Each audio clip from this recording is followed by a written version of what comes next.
One of the most popular ways that modern dog trainers teach dogs to drop a toy during a game of tug is through what's referred to as non-reinforcement. The principle involved is that it is the activity of tugging and the interaction with the human that makes the game reinforcing. So the trainer will make the tug toy very still, often bracing it against their leg to eliminate any movement. This makes the game boring for the dog.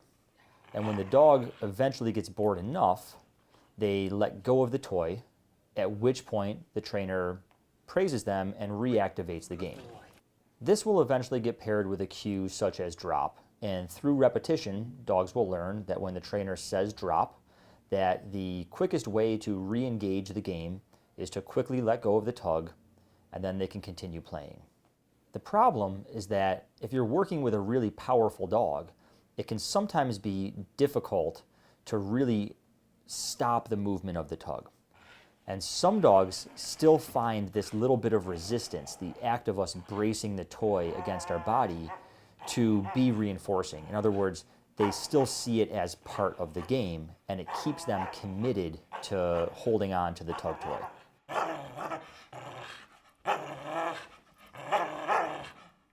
The simple solution to this problem is to put a leash on the dog connected to a flat buckle collar.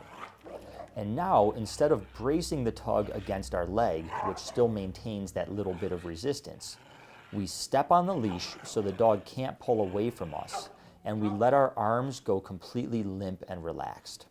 Since there is absolutely no resistance against the tug, this completely eliminates any reinforcement that the dog is getting from the game.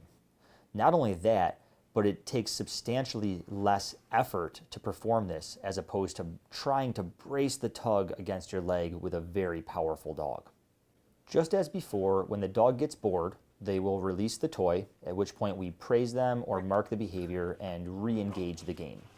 Eventually, we pair this with a cue such as drop, and with practice, the dog will let go of the toy faster and faster, eventually letting go of the toy the moment that we tell them to drop it. Yes. Go.